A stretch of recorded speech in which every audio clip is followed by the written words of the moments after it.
I want to thank you today, of course, for taking the time to sit down with us. We're doing this interview through Moonheart Records, and we wanted to know a little bit about you guys and your band. So, if I was someone who didn't know who you were or didn't know anything about your guys' band, could you describe a little bit about who you guys are and what you guys want to do? Yeah, sure. So, first of all, thank you so much for having us on. That's super kind of you to take the time.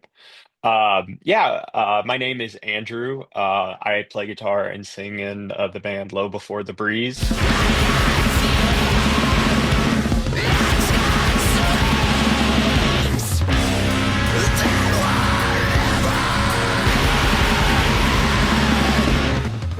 We call ourselves a blackened hardcore band, but basically we're taking some stuff from hardcore music and some stuff from screamo and some stuff from black metal and noise and it's sort of whatever you want it to be after it's a little elements from all of that. How did you guys come up with the fusion for the screamo elements and the black metal elements?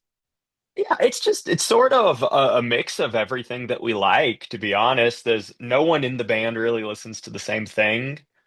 And it's sort of like everyone's personality coming out a little bit. It's just sort of where we land in the middle. How did you guys all get together? How did you guys all form as a band?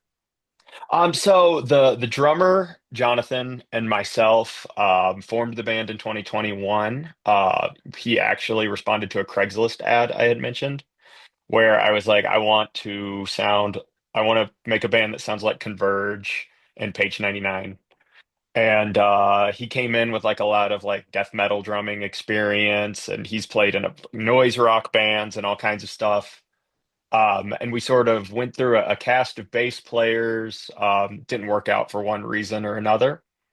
And eventually we landed on our bassist Dennis, also from a Craigslist ad, and our second guitar player, John, who him and I have been in bands together before, and he's my best friend. And when we decided to become a four-piece, it was like he was the obvious choice.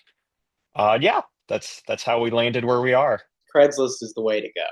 Really, yeah, I'm so surprised I haven't been murdered. But yeah, JB said come to the studio, and I walked in, and me and him started writing, and that's how it started. And Dennis responded to an ad where they just shredded some of our songs they learned by ear, and I was like, oh my God, okay, yeah, you are in. Is it hard in this scene to kind of find really reliable members or at least members that kind of share the same values? No, no, there's so many folks that are amazing. The problem is everyone's in 100 bands. It's like everyone's very busy. So you're fighting for time. So no, it's like you have 100 friends that drum, 100 friends that play the guitar, but each of them are in 3 bands. So it's like, oh, sorry, buddy, I don't have time for this one, but you'll find someone. So yeah. Yeah, the running joke in our scene is that every drummer is in like three, four, five different bands. It's Yeah, they gotta be. There's stop going to college, kids. Learn to play drums. oh yeah. And so do you guys all have some of the same kind of music tastes? Honestly, not a ton between I think the Venn diagram of the four of us is like maybe converges in the middle. I don't know, but like I like a lot of everything. I'm probably the bigger black metal influence on the band, but I love folk, I love harsh noise, I love hip hop. Our drummer is more of like an older school metal guy.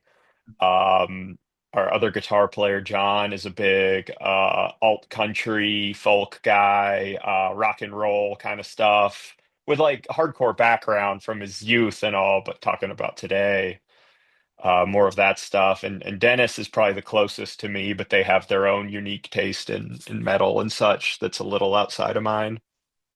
And so you guys like obviously all this different styles of music. Does it somewhat influence how you guys move forward with your own band? For sure. When you grow up listening to stuff, it becomes kind of a part of your musical vocabulary. And Yeah, when you're working, you're in a room together, putting together parts, like those things that you've been listening to your whole life kind of come out naturally. Mhm.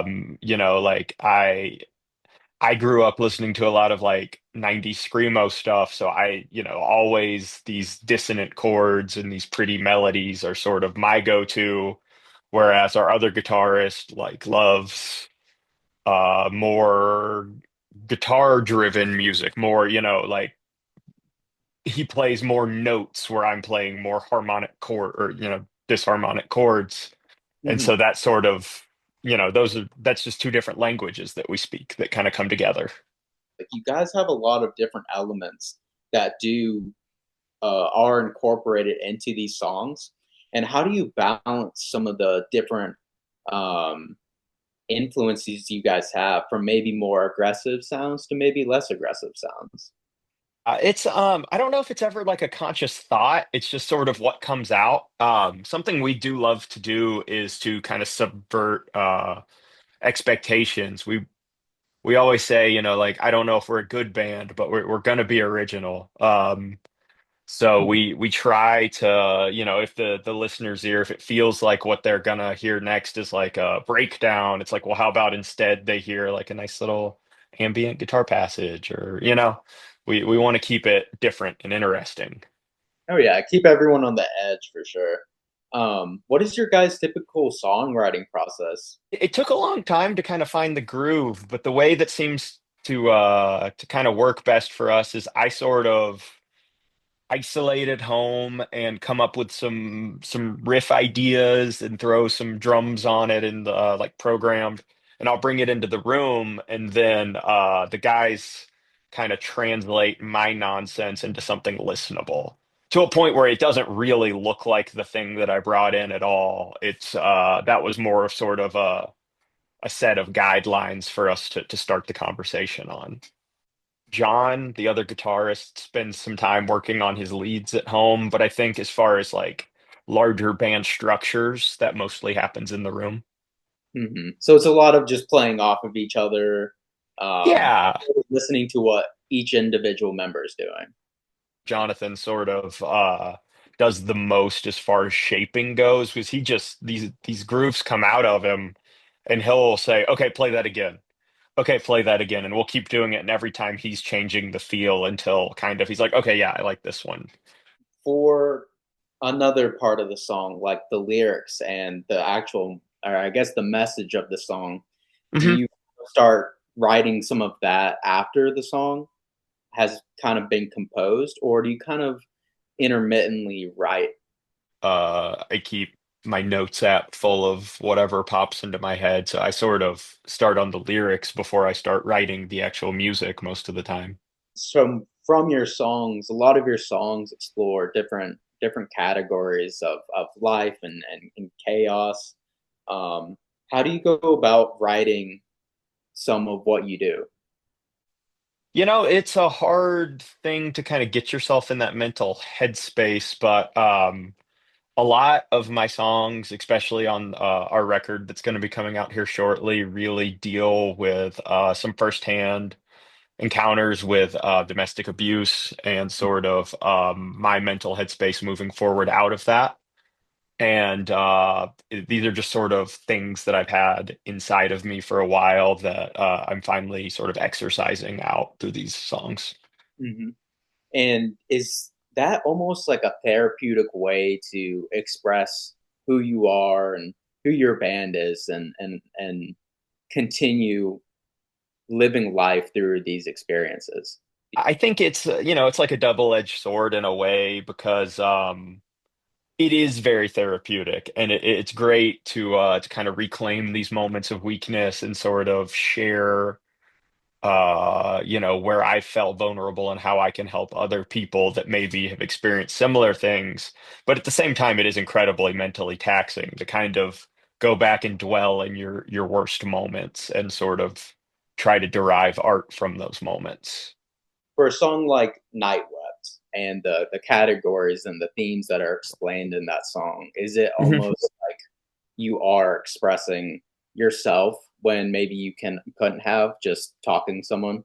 Yeah, that was a that's sort of a play-by-play situation that I experienced in isolation. And it is sort of like a little peek into what I had going on a certain night.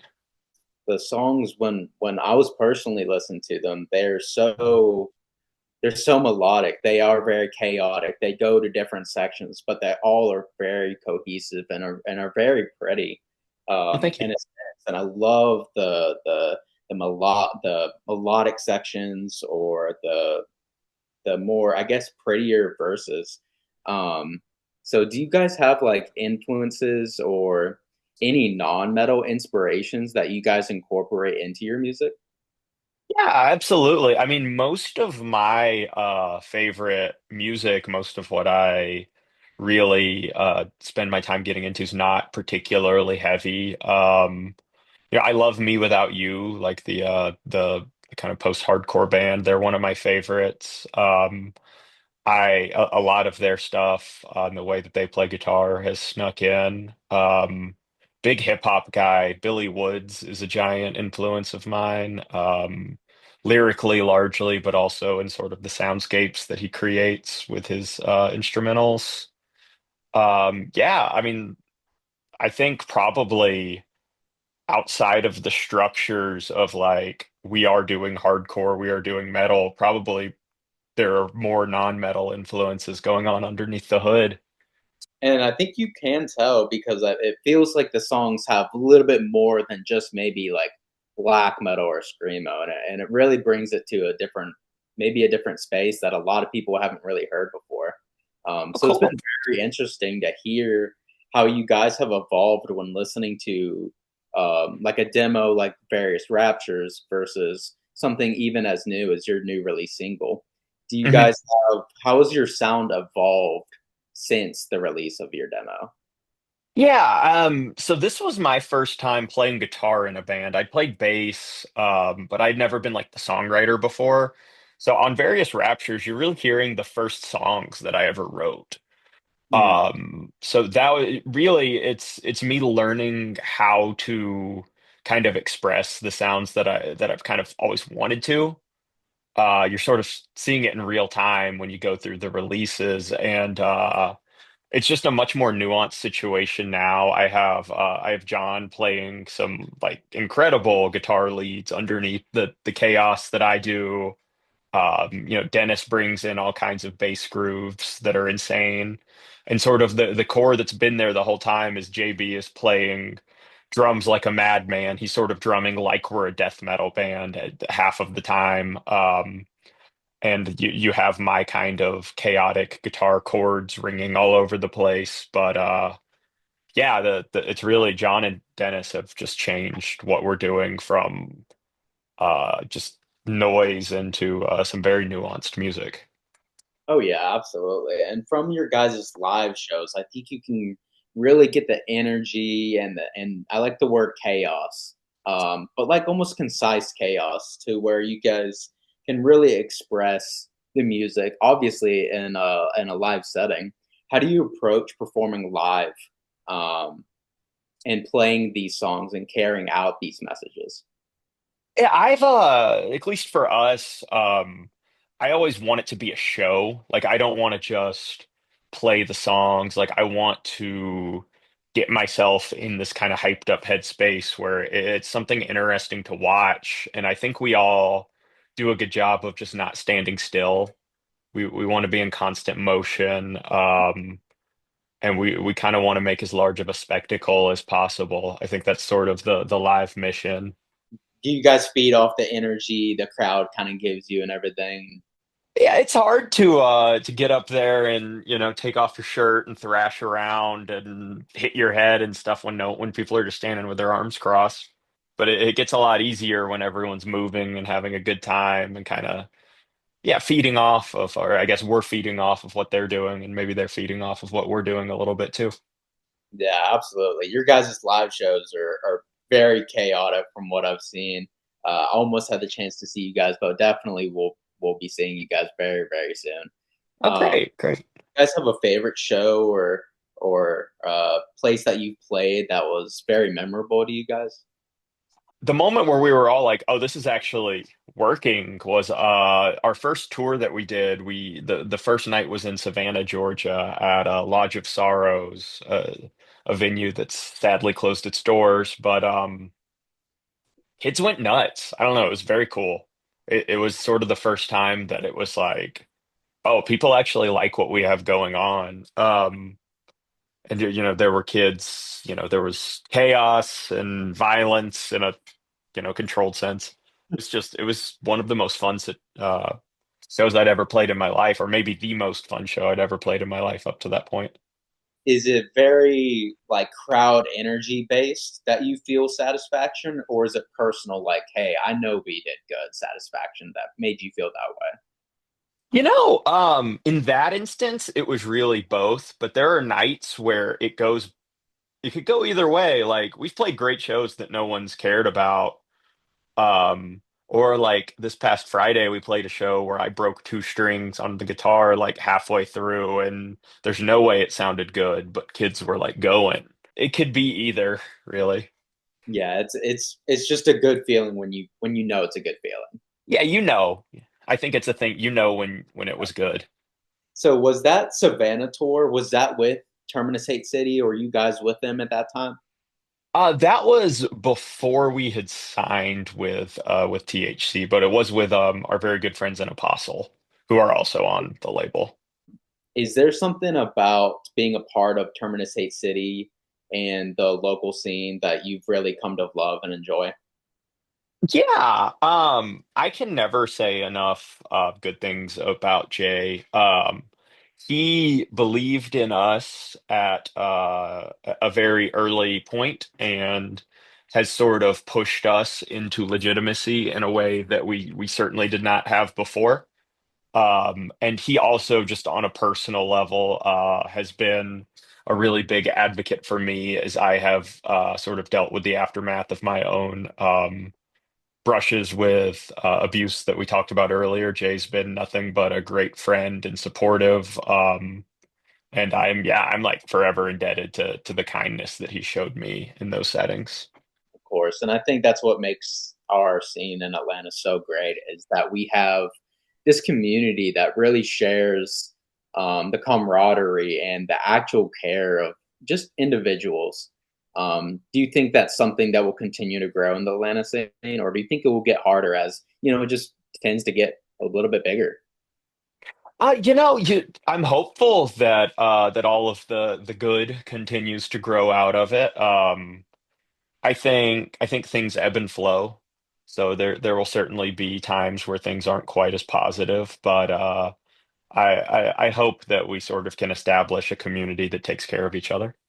Is being under Terminus's label and kind of being a part of what they do, um, kind of accelerated you guys into a different area where you thought you might have not been before? Yeah, no, 100%. Jay's expertise with, everything from marketing to physical copies of records to merch, everything. I said it earlier, but it's a state of legitimacy that I didn't necessarily think that was capable for us. It's really taken us from what felt like a hobby to what feels like a thing we're really doing. And that's been honestly just very cool. Absolutely. So let's talk about since we're kind of in that category, let's talk about the album that's coming out. Do you want to tell us Yeah, a bit about it? absolutely. Yeah. So our debut record, it's called A Hole Beneath the Home We Shared. It's coming out on May 30th, via Terminus Hate City Records. Is there different things that we can expect from this album? Yeah, sure. So it's really it's a record about the expectations that I had for life growing up, and realized and sort of defined my identity around, and then the realization that they are not only not true, but sort of like the loss of autonomy that led to me no longer falling into that image. So basically, failed relationships, brushes with domestic violence, family members falling ill, and how one deals with that. That's sort of like the overarching theme of the record, and sort of looking at all of that and the guilt that comes with life not being what you thought it would be. And from your Yeah. single, um, the absolutely, of course, amazing single, Proverbs 7:22. Yeah. Uh, these themes continue to come out through these songs. And how did you guys pick that particular song as the first single from this album? Um, yeah, so the two singles out are Nightwept and Proverbs 7:22. And it we sort of wanted to we're gonna do three total, and we wanted to sort of pick the ones that represented little pieces of the album. So we have sort of like the really pretty soaring post rock moments on Night Wept, and on Proverbs we have sort of this sub 2 minute more hardcore leaning song. It's probably like one of the meaner songs on the record. So just sort of two very different sides of us represented. Mhm. And do you think the I like the contrast in between the 2 songs, Mhm. for exactly what you said. They're a little bit different in their own respect. Are a lot of the songs kind of different in their own respect on the album? Yeah, I think so. I think we've done some stuff that we had never come close to before. There's a song that eclipses 7 minutes, which is very different for us. Way more electronics and harsh noise and all of that in the fold. So yeah, I think it's sort of a much larger realization of everything we had hinted at before. And do you think looking ahead that there will be a lot more experimentation through the albums or through the songs or even with, maybe collaborations or tours? Oh yeah, I've already written the demos to bring to everyone for the next thing. And it's further down the rabbit hole of strange. We have several collaborations that are in talks with non-metal bands, stuff from outside of our scene. We're talking about doing some very cool stuff that I'm excited about, and we'll see if I don't drive everyone insane with not giving them a break before we dive back in. But if I can convince them, then yeah, we're gonna be right back at it. If I was someone again who didn't know who you guys were, what would be a song that you would recommend to for someone to check out? I think that Night Wept is the song. I think it's got these really fast grindy parts. It's got really pretty parts. It has the closest thing to a traditional breakdown we've ever had that leads to some kids moshing live. I think it's sort of the thing that has the most pieces of us represented in a single track. Mhm. Is there a message that you wanted to convey from the song that people listening might not hear?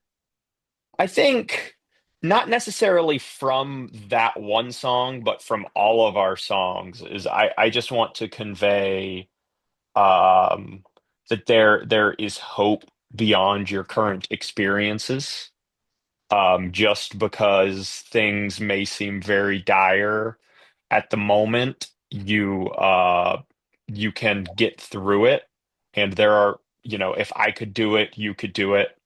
That's sort of the thing. Not in like a pull yourself up from the bootstraps kind of way, but just to remember at your most hopeless, there is some hope. Yeah, absolutely. And if you had a final message to give to the listeners about your guys' music or about the things that you guys talk about, what would you say? The thing that I really want to push is that if you are experiencing any kind of physical, emotional abuse, to reach out. The National Abuse Helpline is a very helpful resource, but also just reach out to the band. I will help you find help. That's really important to not only me, but to all four of us. Um, yeah, that's really the big push right now is just to to advocate for those that are uncomfortable advocating for themselves. Absolutely. I think that it's sometimes a little too much or a little too troublesome to reach out because it might feel like a burden to yourself or to others, and doing something as simple as saying, "Hey, you can reach out to the band account," is probably a relief off someone's shoulders. So I know that the scene appreciates you guys carrying that message. I know um, we appreciate you guys carrying that message. And I think that it's made you guys very stand out in the scene. I think you guys will continue to grow. So we appreciate your time. We appreciate you guys doing this in general, and we can't wait to see what you guys have in store Well, thank next. you so much. That's very kind of you.